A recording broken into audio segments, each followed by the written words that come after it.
Hi guys, this will be the 5th year that I've been pruning on this apricot tree, and we've had some really cold weather. The temperatures got down to the 20s right when the plants were blooming, and I was concerned about whether or not I was going to have a crop or not. I've checked a couple of the flowers and they have been pollinated and fertilized, which means I have a good chance of a crop this year if the raccoons don't get it again, which I'll talk about that in another video. Now you may recall that I had a year when we had some very cold weather and I was concerned about the flowers, and so I used a lawn sprinkler to put ice on the tree. And the reason for that was to keep the flowers at a certain temperature so that I wouldn't lose the crop. I started about 2 o'clock and let it run until the morning, but it put out too much water and it broke one of the branches. And since that 3rd year, I've been doing corrective pruning on the plant. Check out the info card. I have a direct link to that video if you want to see it. The first goal of pruning this year is to reduce the overall height of the tree, because I don't want to have to pick fruit from ladders. I'm almost 70 years old, and you know, you can come down off those ladders pretty fast. The second thing I'm going to do, because I do prune so much to keep it down, it produces a lot of vigorous growth, especially upward growth along the branches. And you can see that there are some that are almost 6 feet tall that grew in just 1 year.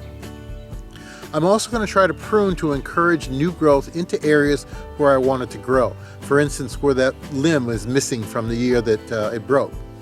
And then of course there are always some broken limbs, or you might have a dead limb or two. Those are going to be taken out. Now in a lot of my programs I show you step by step what I'm going to do, but I've done that in the earlier videos. So what I'm going to do is tell you what I'm going to do first, then I'll do it, and then I'll show you what it looks like after. So the first thing we're going to do is reduce the overall height. And I'm going to continue to prune so that the growth goes outward, not inward toward the middle of the tree. I decided to start with the upward growing wood, like this one right here, and this one, and this one, and some over here. I will also get rid of any downward growing wood or wood that's too low on the tree while I'm at it. Here's a piece that I just removed, and you'll notice if you go all along this branch, you don't see any flowers. There's one here, and there's just a few up here at the top. So this isn't all that productive, and it messes up the overall look of the tree, and that's why we're taking it out.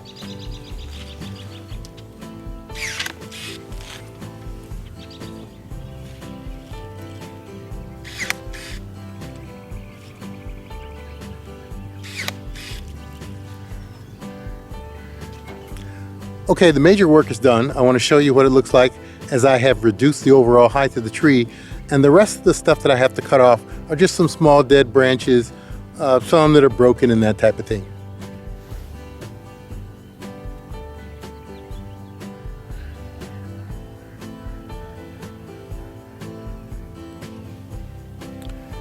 This branch right here is filling in the hole nicely from where I lost a big chunk of the tree a few years ago.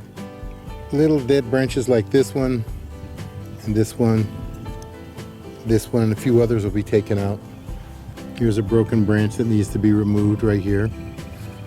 Normally, I take out upward growing wood like this, but since this has some fruit on it, I'll let it fruit, and if it gets too big next year, I'll take it off. Even though this is an upward growing branch, there are some flowers that have been fertilized here, so I'm going to leave those here for this year, and then they'll be pruned off next year. The tree is finished now, but even with the corrective pruning, it's still a little heavy on this side, growing out more to the south than it is to the north. I could cut that back and even it out a lot more, but I would be sacrificing a lot of fruit. And at this point, I'm not willing to do that. So now I'm just going to show you some different angles around the tree. The minor wood that I cut off wasn't very much, and you can see over here how much total wood I removed from the tree.